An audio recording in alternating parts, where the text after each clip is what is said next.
good afternoon. Welcome to this Hive webinar. I'm giving it a few more seconds just in case people are still joining us. I hope everyone can hear me okay and see me okay. So welcome to this Hive webinar. Is starting a co-op right for you. This webinar is part of a series, and I'll say a little bit more about that in a moment. And as I say, we'll just wait, make sure that everyone has joined okay. Sorry. So welcome to this Hive webinar. My name is Petra Morris. I'm here from Cooperatives UK. I'm also joined on the line by Dame Pollard, also from Cooperatives UK, and he'll be presenting later on in this presentation on legal forms and legal structures. Just to say a little bit about Cooperatives UK and the Hive Business Support Programme.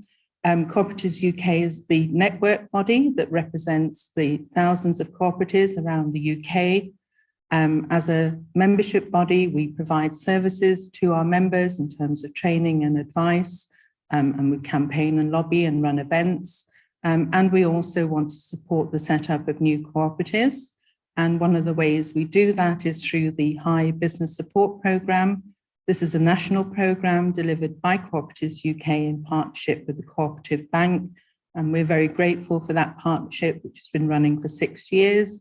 And over those 6 years, we've been able to support more than 1,000 cooperatives through training, advice, workshops such as this, and peer mentoring. So this Hive webinar, it's part of a series of Hive webinars. We've already run other recorded webinars, and they're available online. And this will also be available online after this session, so you don't need to take too many notes. You'll be able to refer to it again. Just in terms of housekeeping, this is a recorded webinar.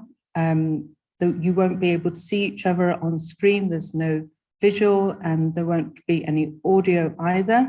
So if you want to post any questions during the presentation, please feel free to use the chat function at the bottom of the screen, and we'll come back to those questions. Hopefully at the end, we'll have time to answer questions.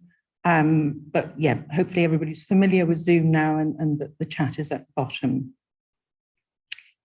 So in terms of what we're covering in this 1 hour session, I'm going to talk a little bit about what a cooperative is, and give lots of examples of different types of cooperatives, and generally talk about the benefits of being a cooperative.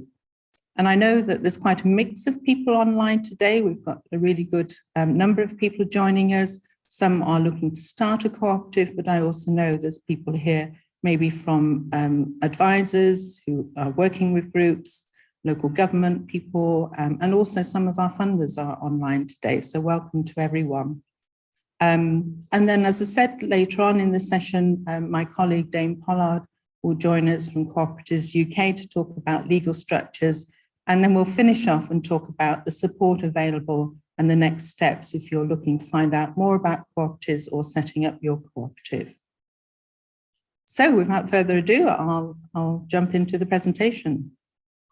And we'll start with talking about what is a cooperative. So put simply, a cooperative is a group of people working together to meet their common needs. They're businesses that are owned, controlled, and primarily for the benefit of their members.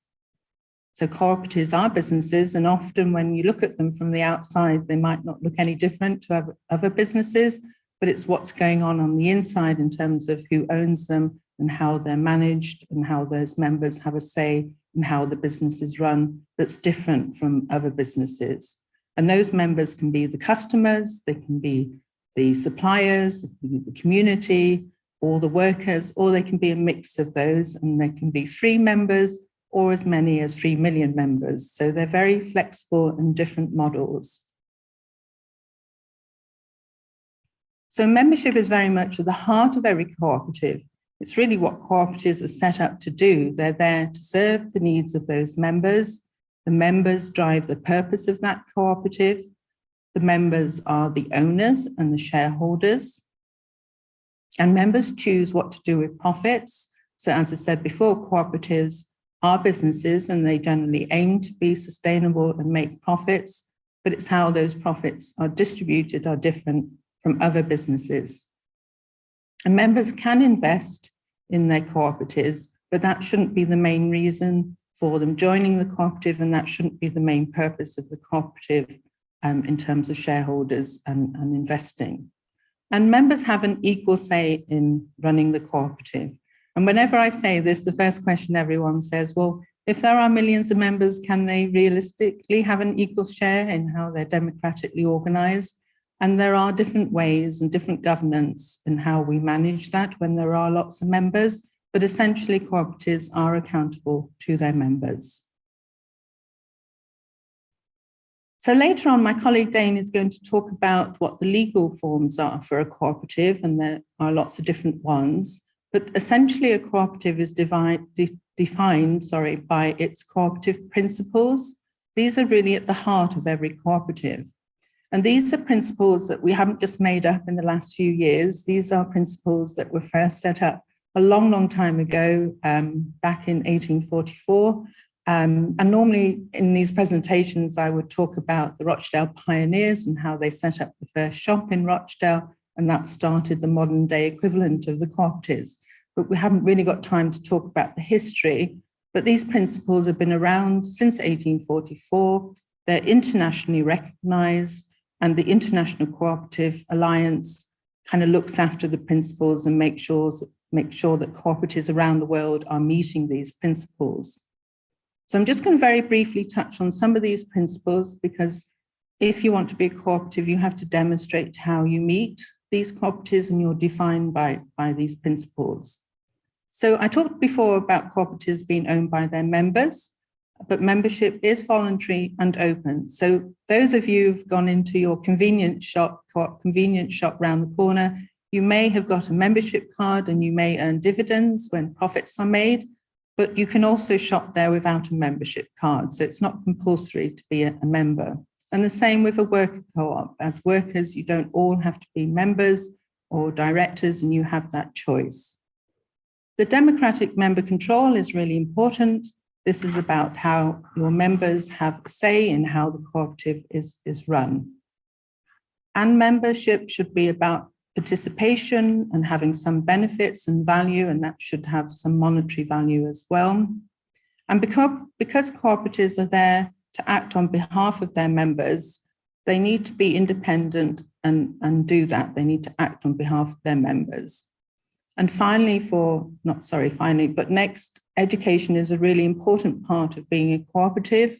In order to make good decisions in a cooperative, members need to be trained, they need to have the skills and the information, and also education is important in terms of promoting cooperatives. And the next principle we call Principle 6. We haven't numbered them, but generally people think about Principle 6, about the idea of cooperatives being committed to supporting other cooperatives. And finally, all cooperatives tend to have this idea of social impact and concern for their community. And we'll see later in the slides that's particularly evident in community cooperatives. So these principles are really important. It's what defines a co-op and demonstrates that they are a cooperative. And so we've talked about those principles, but cooperatives are also very successful, not least because they've been around for more than 175 years, so there is that longevity. But we also know that the way they're owned and where all the stakeholders have a say makes them more resilient, more productive, harnesses innovation, and demonstrates how cooperatives can do good. And our research shows that cooperatives are 4 times less likely to cease trading after the first 5 years than general businesses. And I think that's really because of the way they're owned and they're organized, and that idea of people being more motivated, having a real stake, that the cooperative can be flexible and it can pivot and it can respond to the needs of its community and its members. And really cooperatives are there for the long-term interests of those members. It's not about short-term gain, and it's not about external shareholders. So as a business model, there's lots of good reasons and benefits of setting up a cooperative. And that might be particularly relevant, for instance, to existing cooperatives who may want to convert to, say, an employee-owned cooperative. Existing businesses converting to an employee cooperative. There are good reasons and evidence to show that cooperatives are very successful. And I think that's been shown particularly in the last couple of years during this pandemic.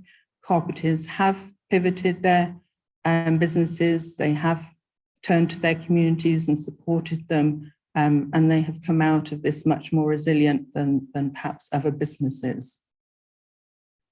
So cooperatives are collectively owned and democratically controlled, and that makes them quite different from other businesses, even social enterprises and corporations. So I talked at the beginning that cooperatives were first set up in the 1840s, and we had the Rochdale Pioneers just outside of Manchester set up the first food store. And cooperatives continue to be relevant and respond to society needs and to meet the needs of their members and their communities. So in this slide here, I just wanted to talk about the fact that cooperatives are responding to those needs. And so we can see here that affordable housing is something that is of interest to all of us, quality housing, and also that we're all aware of climate emergency. And we're also, at a click of a button, we're able to buy our goods online through the platform economy. We can buy our takeaways, our taxis, and everything else. And cooperatives are essentially a response and an alternative to some of these things. So it's great for the consumer that we can buy and purchase our goods. But for those perhaps working in that platform economy, it's often precarious work and uncertain work. And so cooperatives are a way to respond to that through housing. And we have lots of cooperative housing that are owned by their tenants, and they're in it for sustainable and affordable and quality housing and not for making money. And we also have hundreds of community energy groups who are trying to find alternatives to reduce emissions and do renewable energy projects. And we've also been commissioning the Unfound Platform Co-op program, which is finding alternatives to the platform economy and setting up platform co-ops. And through our examples, I'll be talking about that a little bit more. So this slide is really just showing that there are cooperatives in all sectors of the economy. They come, whether that's food and farming, arts and culture, housing, as I've mentioned before. And altogether, there are 7,000 cooperatives around the UK, and they together contribute nearly £40 billion to the cooperative economy, and that's sort of growing each year. And again, as I said before, they're operating in all sectors and they come in all shapes and sizes. So in these slides here, I just wanted to talk a little bit about the different types of cooperatives that are available by their ownership. And I mentioned that they can be owned by their customers, by the workers, in the community they operate, or a mix of those in terms of a multi-stakeholder co-op. So these next slides are just looking at some of the examples of those co-ops and how they operate and how they're owned and why they're good co-ops. So I mentioned before, everybody's familiar, I think, with the co-op shop, the food, local convenience retail store, and the co-op group. Really, all the big consumer co-ops came out of that original Rochdale Pioneers shop. And they, at its most basic, you can get your membership card, you can earn dividends when there's profits. But lots of these big consumer co-ops also do good in their communities, and they support them and benefit their communities. But not all consumer co-ops are just about retail and food. We also have co-ops that are owned by their members, such as HF Holidays. They're a tour operator and they offer activity holidays to their members, and they've been around since 1913. So it's just showing that there are lots of different examples of cooperatives and they operate in different ways, but they're there to serve their members, and HF Holidays provide good services to their members. And then worker cooperatives, you won't be surprised to hear, are owned by their workers. And here are some examples of those. So Green City Whole Foods are based in Glasgow, and Unicorn Grocery is based in Chiltern, just outside of Manchester. And they're owned by their workers. They tend to have a fairly flat structure, and so everybody has a democratic say in how they're run. And this makes workers very motivated. They have that stake, and when the cooperative is doing well, they have a share of the profits.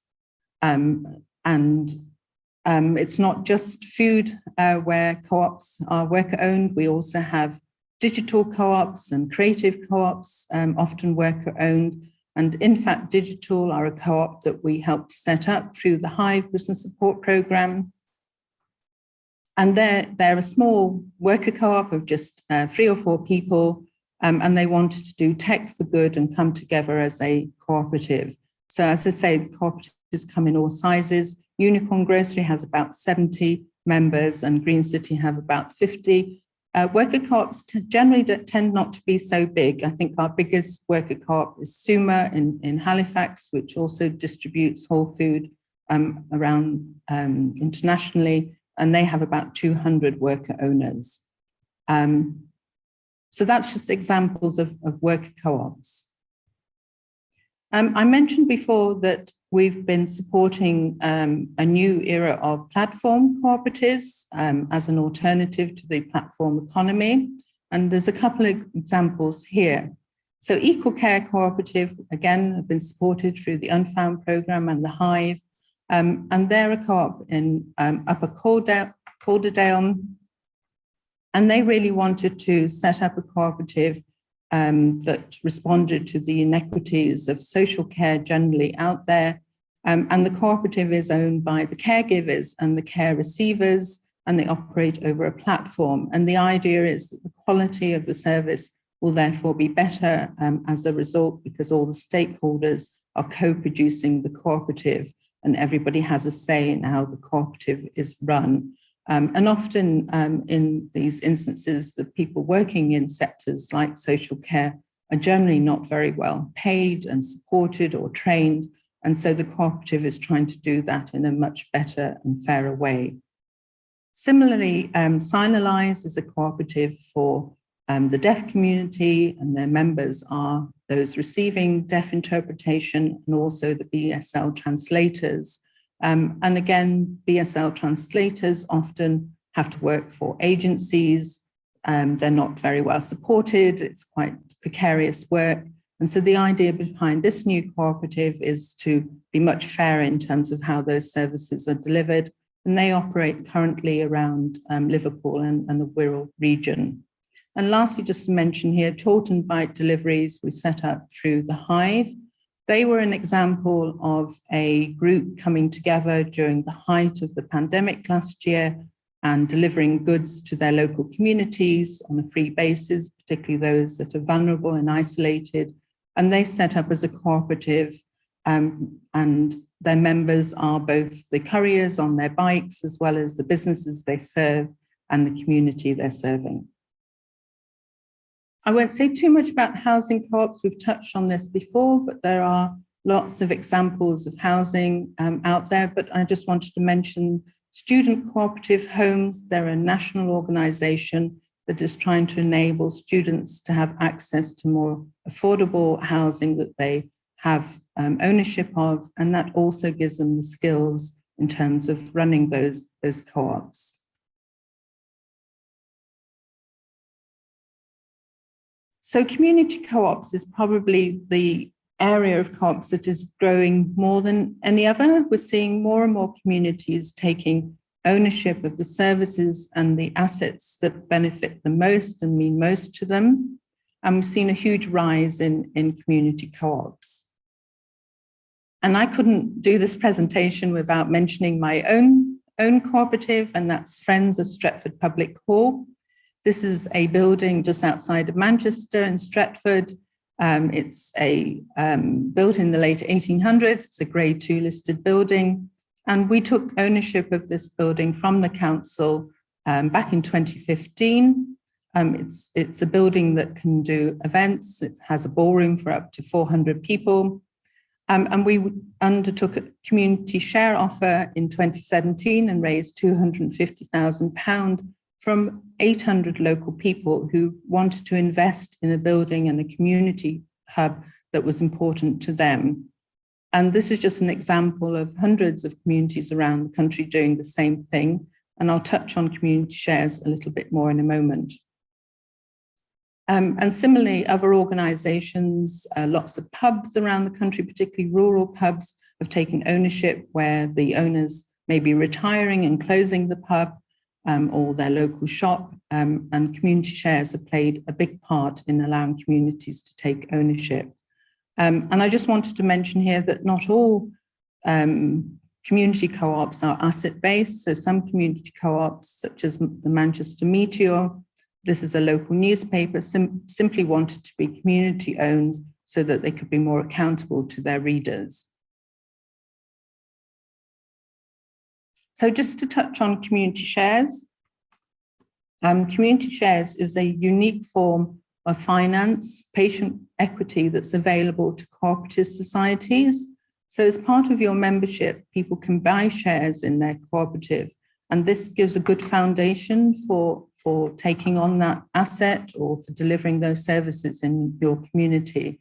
And about 500 communities have raised more than 150, in fact, it's probably more like £180 million now from community share offers, which has also leveraged other funding in terms of grants and loans.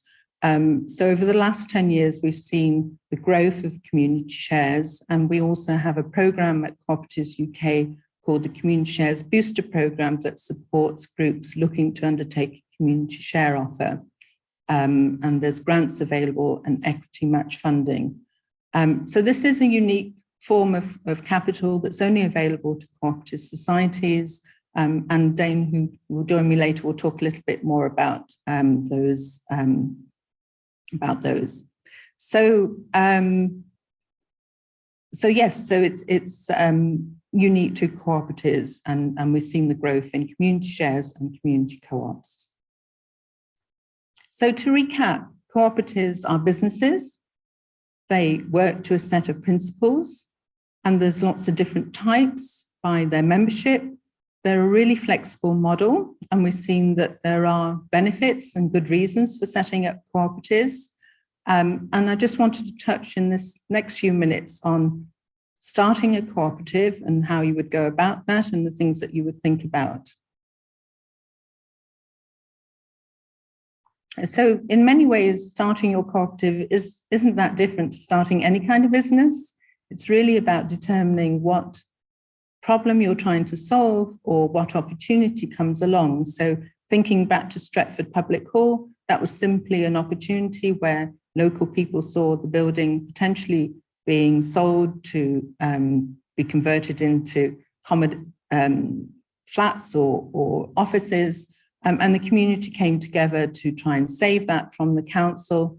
But in order to do that, there were conversations within that community to test the feasibility and the engagement and whether that's something that the community would support.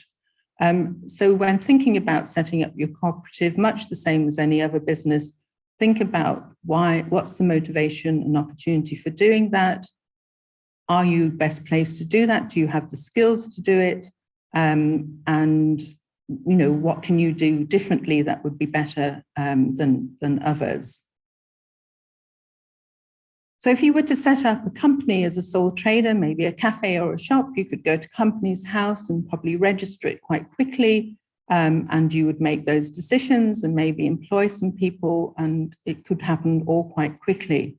With a cooperative, it takes a little bit more thinking about and a little bit more time because it's generally more than one of you setting up the cooperative. So it's really important that everybody buys into your vision and your collective aims, and that those aims are communicated really effectively. So you need to get everyone on the same page in terms of what you're doing, and those aims and visions will then help you to determine your objects and your mission and what your cooperative will be doing. So the startup journey is probably very familiar to anyone starting a cooperative. Think about exploring and testing, do lots of feasibility, build your engagement. That's particularly important if you're thinking of raising funds from community shares. Think about your incorporation. And then if you're going to raise funds from a share offer, look at your fundraising and launching that share offer.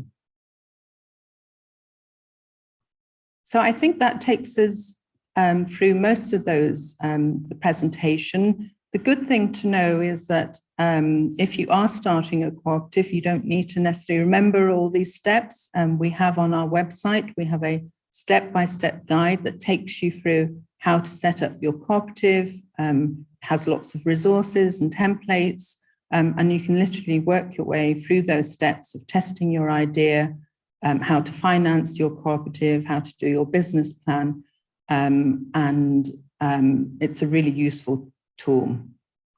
So I'm going to stop here in terms of my overview, and I'm going to hand over to my colleague, Dane Pollard, and he's going to take you through the legal options that are available for your cooperative and whether you should incorporate. And then hopefully, I haven't been able to look at the chat, but hopefully there's lots of questions, and then we can pick those up before we finish the session today.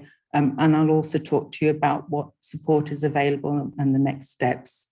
So I'm going to hand over, hopefully, to my colleague Dane, if he's there, and I'll be clicking through the slides for him. Thank you. Thanks, Petra. Yeah, as Petra said, she will be doing the slides, so apologies for my my Chris Whitty impressions. Firstly, a quick introduction.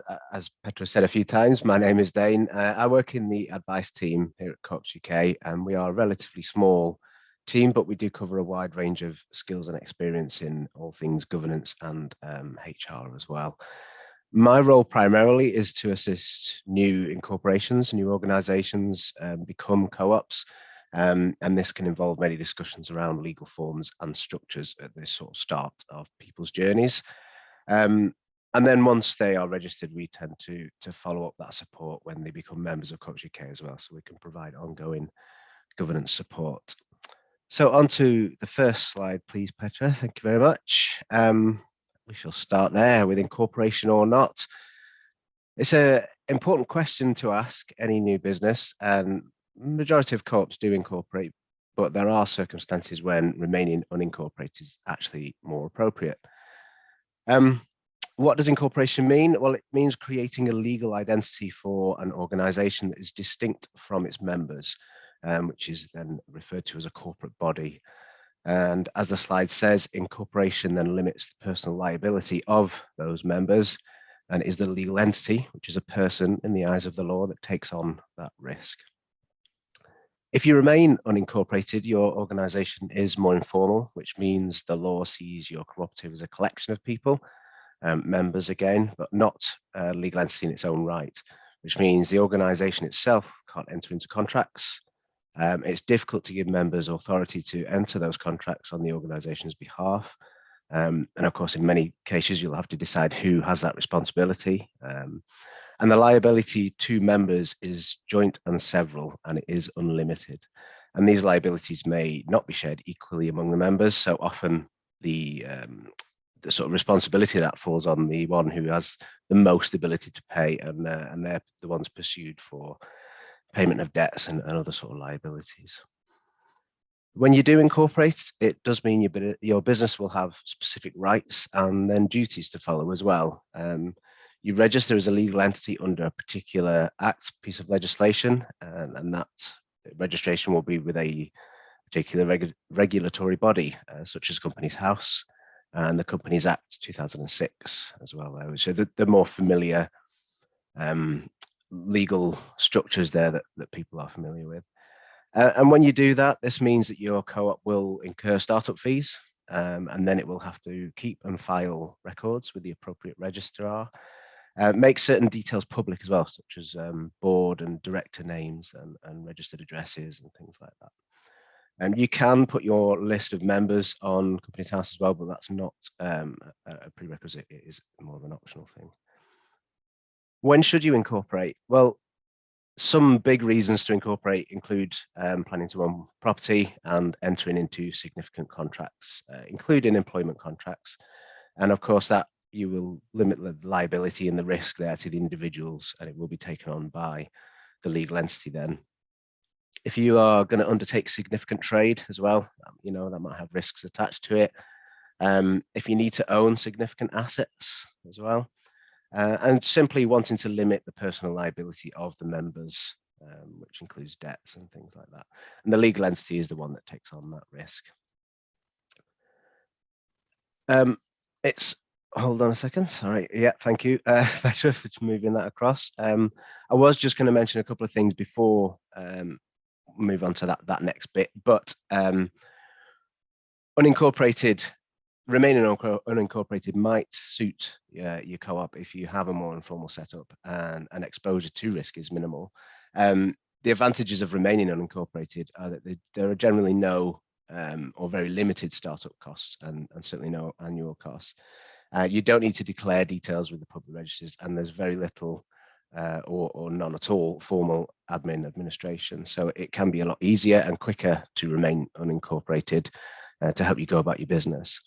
If you do want to explore more about the incorporation or not and legal forms in general and structures, we do have a publication called Simply Legal that you can download from our website, and the step-by-step guide that's already been mentioned there, and it's in particular step 5.1.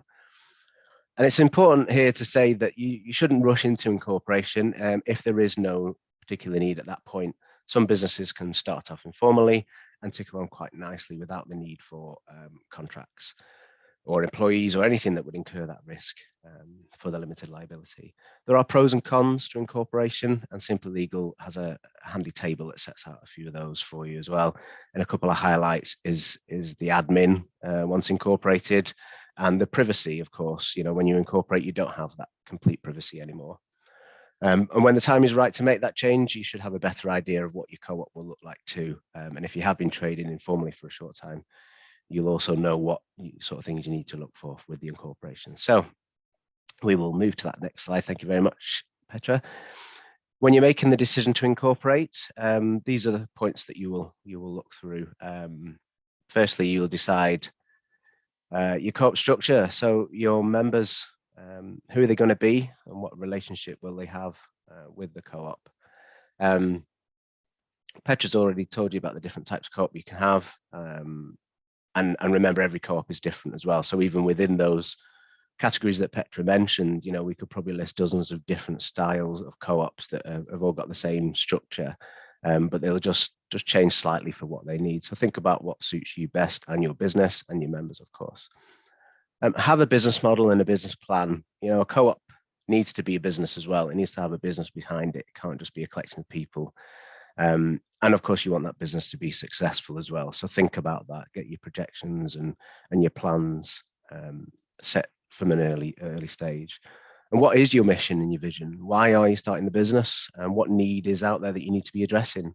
And possibly, more importantly, the sustainability of that business as well. Where is the income going to come from? Will you be reliant on trading income? Will you need grants and loans or community shares, as Petra mentioned? Especially at the startup stage, what do you need to get things going? Then you'll need to decide on the legal form that suits you, suits the preferences that you require for your business. Do research the different legal forms, and we will touch on a few of them shortly, and pick the one that suits your needs best.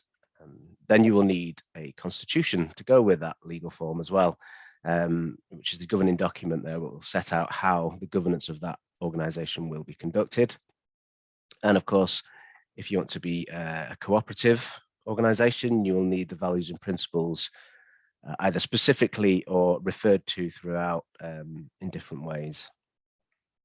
Get that governance document sorted and then think about what you need to be successful. And Cooperatives UK has draft constitutions on our website that you can view and download as well to suit all legal forms, including remaining unincorporated. We do have an unincorporated model as well.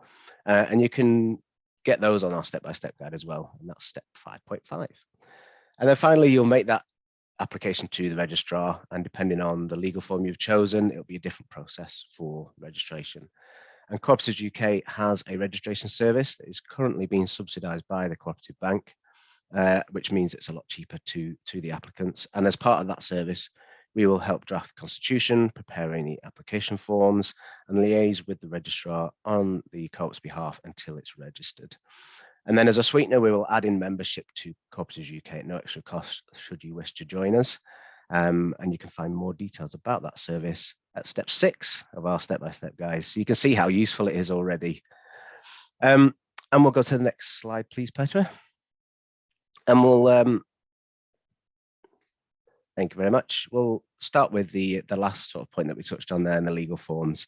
And I'll just run through a few of these. I won't go into too much detail, and working in the advice team, I probably can do so. Petra, feel free to nudge me on if we're getting short on time. But you'll see there the list of legal forms, and some of them you may be familiar with, some of them might be new to you. The main ones that we tend to see come through the registration services are the company limited by guarantee and occasionally by shares, and then the society models, which is the Community Benefit Society, Cooperative Society, and the charitable version of the Community Benefit Society as well.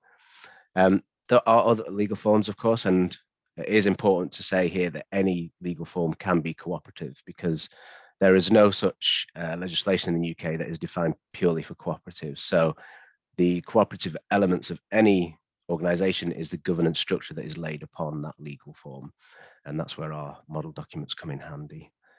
So you can have community interest companies as well, limited by guarantee and shares, charitable incorporated organisation, which is a form of charity, a limited liability partnership, and of course PLCs exist as well.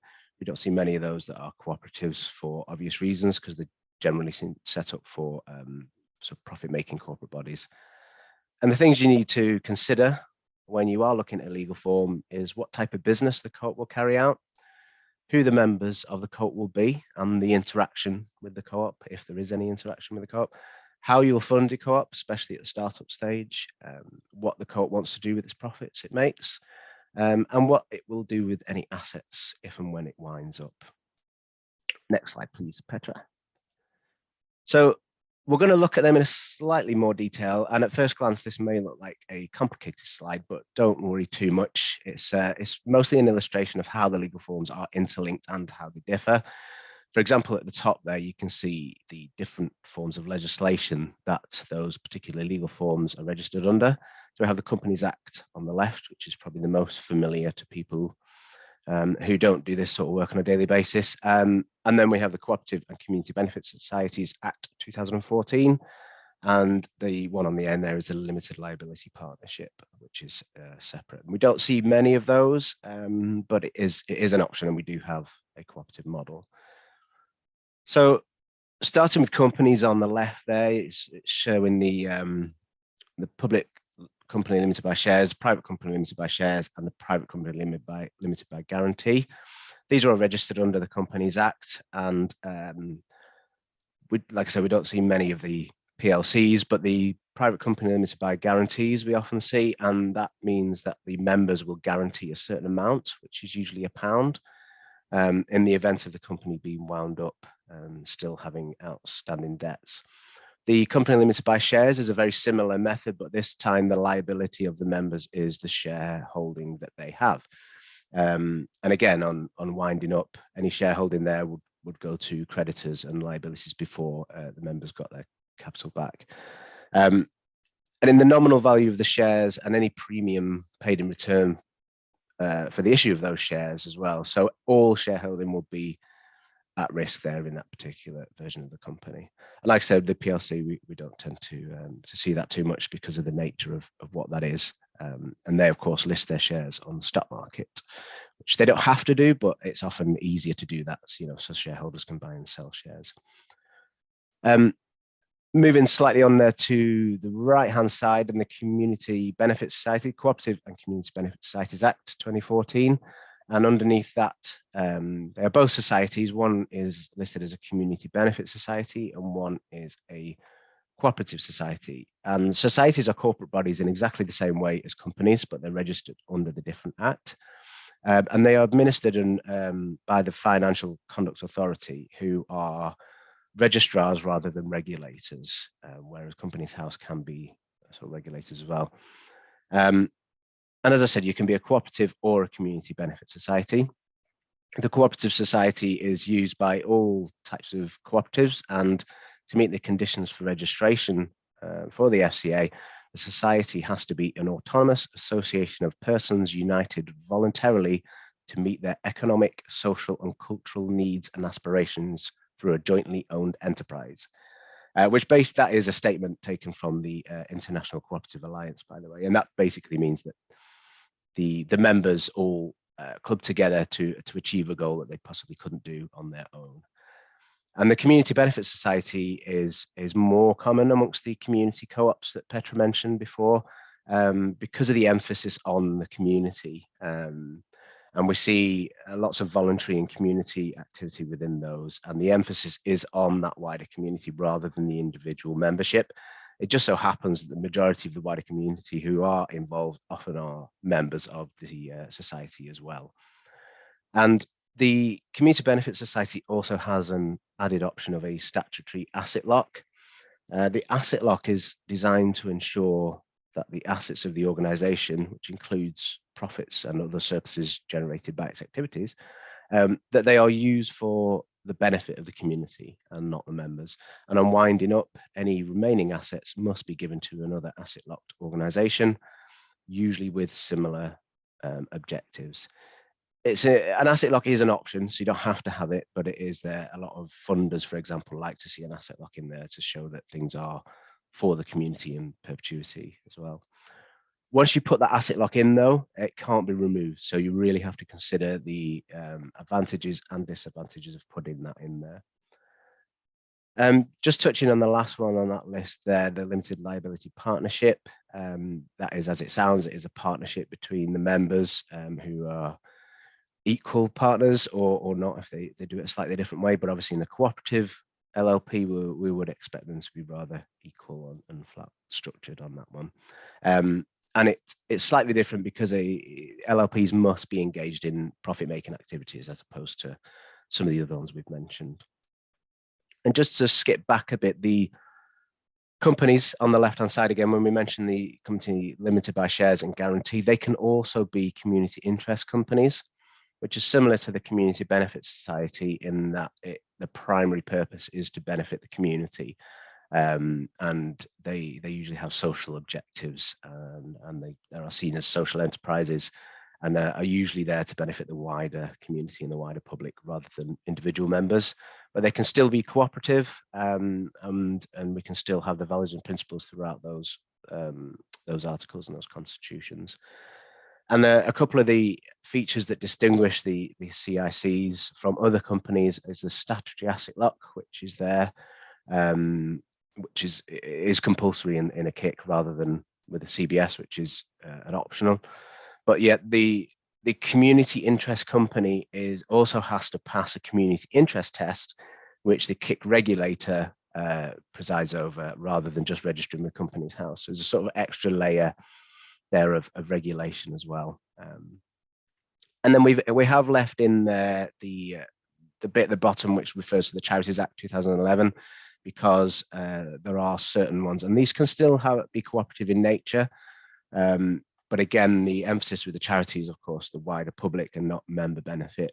But it can still be cooperative in the way that it's put together and the way that it acts. And the limited by guarantee can be a charity, and a community benefit society can also be a charity. But they will have further stipulations about what's in their articles and what's in the rules. And the one in the middle there is a charitable incorporated organisation, which is a standalone organisation which doesn't have to register it anywhere else. It just is a CIO, whereas a limited by guarantee, you'll then have to register as a charity. And with a community benefit society, you'll have to make an application to HMRC for exempt charity status. And slightly different in Scotland and Northern Ireland as well, where there are further legislation to be had around charities, but we won't go into too much detail there. The last thing I want to mention on this slide is the little circles that we've added there onto the society models. And they are about shares. And primarily, we're going to talk about withdrawable shares here, as Petra's already alluded to, is a way of gaining capital for the society, and that capital is got from the members in particular. And it is only societies who can issue this sort of share capital. So this is different from a company limited by guarantee, by shares. And issuing share capital in a society is optional as well. You don't have to do it. We mostly see it as withdrawable shares, although it can be transferable as well. But the majority of things we see is just withdrawable shares, which means you can buy shares and you can sort of sell those shares back to the society. So they don't transfer like a stock market or any sort of other market created by that sort of transaction. There is no requirement to specify an amount of share capital on registration, which is slightly different to a company again. So the society can basically issue as many shares as it likes. It will have to specify the amount that a single share is in the governing document, which again is usually £1.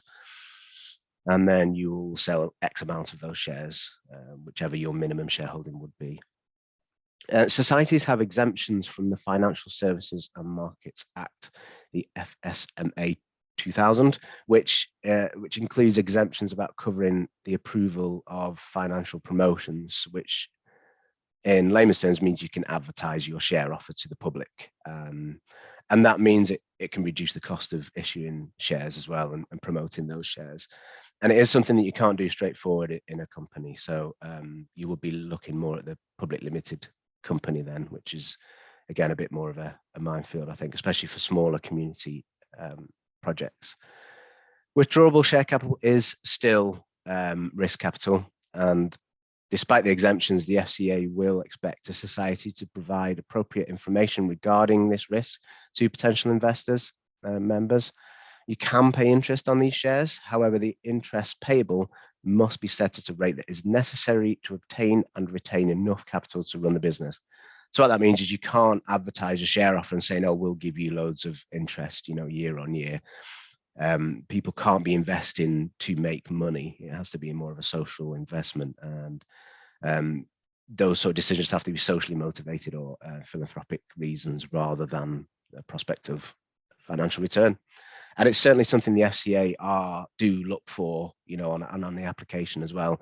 And they don't just look at your application; they will look online and find Facebook and websites and all that sort of stuff. So you have to be quite clear about why you want to do a share offer as well. There's plenty more to be said about withdrawable shares. And if you want to explore that more, I would advise heading to uk.coop, which is our website, and the community shares unit pages. And these pages also include a handbook with a helpful search function. And Petra's already got me to the last slide, so that's great. Thank you very much. We're just going to end very quickly on some of the pros and cons on the legal forms here. We've only put societies and companies here purely because I would say 95 to 98% of what we do are societies and companies. So we'll just run through a couple of those things. You can see that the full stars will mean it's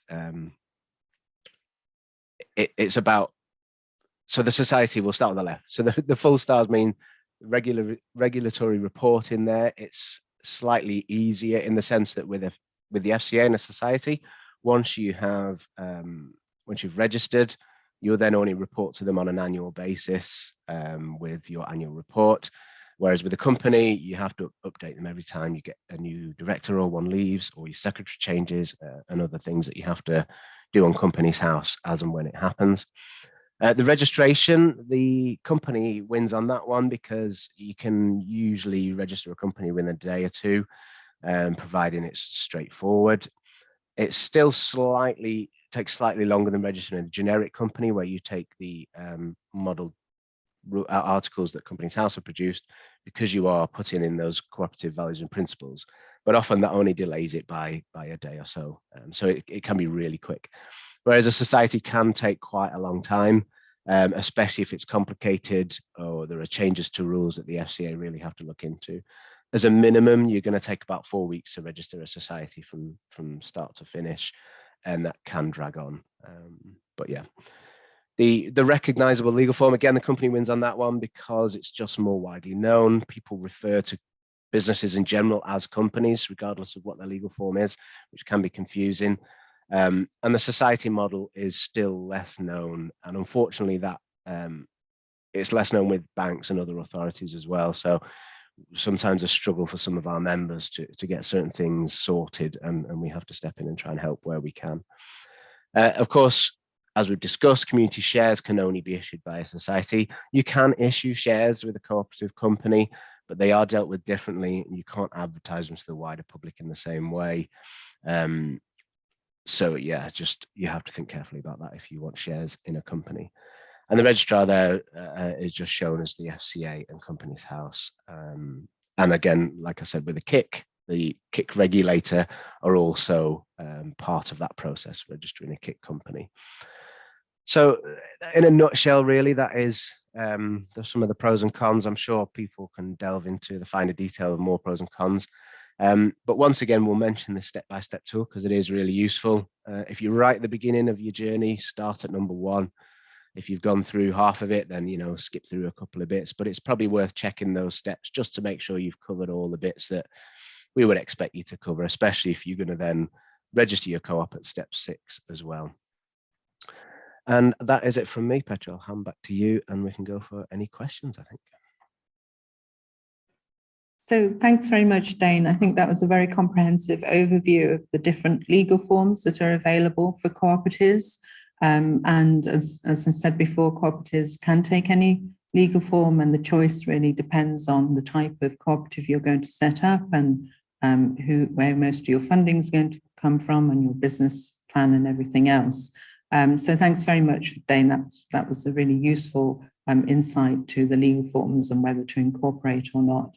So I'm just going to touch on what support is available for those that do want to take this further and would like to set up a cooperative. I mentioned before, we have the Hive Business Support Programme, and hopefully in the chat you'll see some links around these additional support. So people can apply for support. It's a national UK-wide programme. You can also go to the advice team for support, and we mentioned that you can register your cooperative online and the advice team take you through that process. And also for those who are thinking of doing a community share offer, there are funding programs available for that, including the Community Shares Booster Programme, and there's more on that on our website.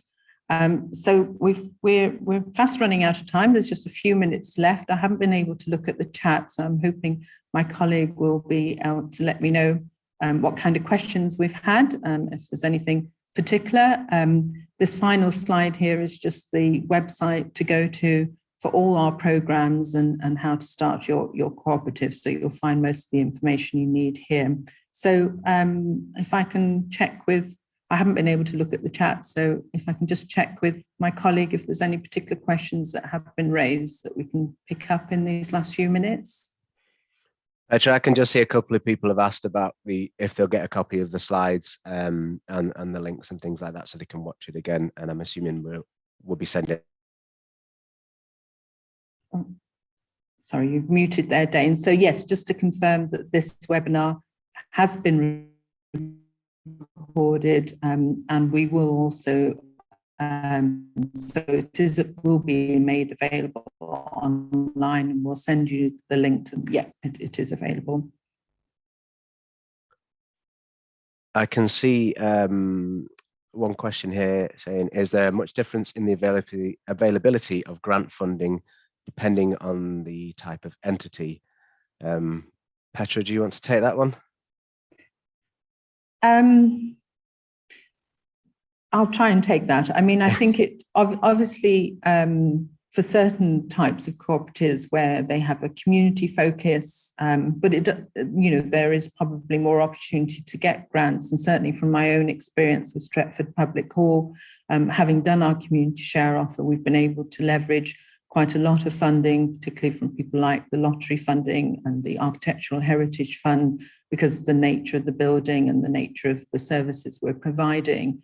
And so that has been really useful. And I suppose sort of KICs and community benefit societies are very much community-based, are more likely to get certain types of grant funding, but there are funding available for all kinds of sectors and organizations. So it's hard to kind of generalize on that. Does that seem a fair reflection? I don't know if you want to add anything else on that. Yeah, I'd agree, Petra. But what I would say is just explore all the options, because there will be specific criteria attached to different funders and lenders. So do make sure you check them. There'll be sector specific ones that are there for you as well. And there is a page on our website that I will find now and pop in the chat that has a list of different funding links. But yeah, as Petra said, the ones who have asset locks as well might qualify for certain ones because of the nature of what that asset lock means to the organization, but just shop around, I guess. There's another question here, I think, Petra. Let's have a look. Are there specific risks to be aware of when setting up a co-op society versus a company? If you're just talking about being a co-op, the society and the company, so a co-op company is the same as a co-op society, except they're just a different legal form. So the risks, I guess, are just around what risks that legal form might present, which again is why you need to do your research to see what you want. So, if you wanted those withdrawable shares, those community shares that we've mentioned, you can't do that with a company. So, that is a risk if you want capital from your members in that way. You can still get capital from your members in different ways, but you need to explore those different ways and how you feel about doing them and what is involved with that. So the risk are going to be relevant to what you're doing as well. So just make sure you have a good look at both. But in terms of being a co-op, it doesn't matter. You can be a co-op as a company and you can be co-op as a society, and the values and principles are exactly the same.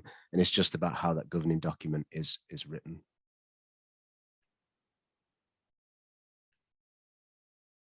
So I think I saw a question there from Helen. It says cooperatives are one form of social purpose organization, but there are many less than social enterprises. What are the pros and cons in terms of startup as a social enterprise or a cooperative? I appreciate the values and principles difference. Well, for me, I think, and I hope I got this across in the presentation, the main difference is that ownership model. So cooperatives are there and are owned and democratically owned by their members. And that sort of culture and that stakeholder within the cooperative is really strong. And I think that's what makes cooperatives more successful and more resilient. But they do, we cooperatives are part of the social enterprise sector. And, we do aim generally to do good and have social impact. So there are lots of similarities, but for me, I think that ownership is key, particularly in terms of, so that's the difference for me. I'd agree. Next question says, do members have to be individuals or can they be organizations? And they can absolutely be organizations as well. They can be unincorporated as well. And what happens with an organization is they will appoint a nominee to represent that organization at member meetings, or if they represented them on the board as well. So they can be a mixture, unless the governing document says otherwise, of course. It's whatever goes in that governing document.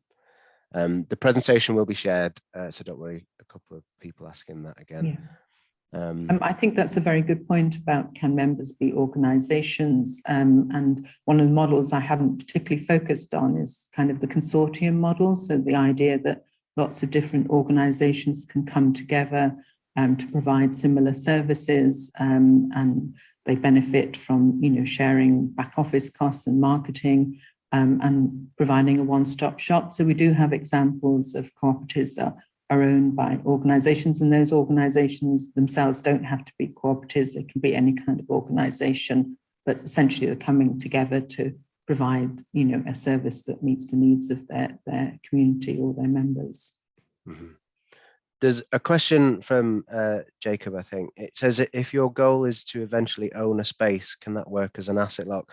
Not quite sure what you mean by that, but the asset lock is sort of a concept rather than a physical thing. So it's just saying that the organization has an asset lock in place, which means that the members can't take any residual benefit from the assets, basically. So they can't decide to wind the co-op up just to release those benefits to themselves, that those assets, or sort of the financial rewards that might come with selling buildings, for example. So in Petra's co-op, as an example, they couldn't sell that off and the members take it. It has to go to another organization to remain that property, for example, if we're talking about the property in the community. So I hope that answers your question, Jacob, but do feel free to email us if you're confused by that. And I'm sure there'll be a link to email us as well. So that's really, we need to close this webinar. We said we would finish at 2:00 and we've gone past that. So we've put lots of links in the chat. Hopefully people have seen those. Well, we'll also follow up with everyone that's registered and attended today. And we'll offer the opportunity to have a short conversation with myself if you are looking at setting up or maybe wanting to apply to the Hive or other programs. So you'll all have that in the follow-up email. So I hope you found this a useful introduction to cooperatives and it's inspired you to set one up or help other groups to set them up. And want to thank you for attending, and particularly thank my colleague Dane for joining me today to give that comprehensive overview of cooperative legal forms. So thanks very much for joining us. There will be other Hive webinars in the new year as well, so look out for those on the website. And thanks very much for attending.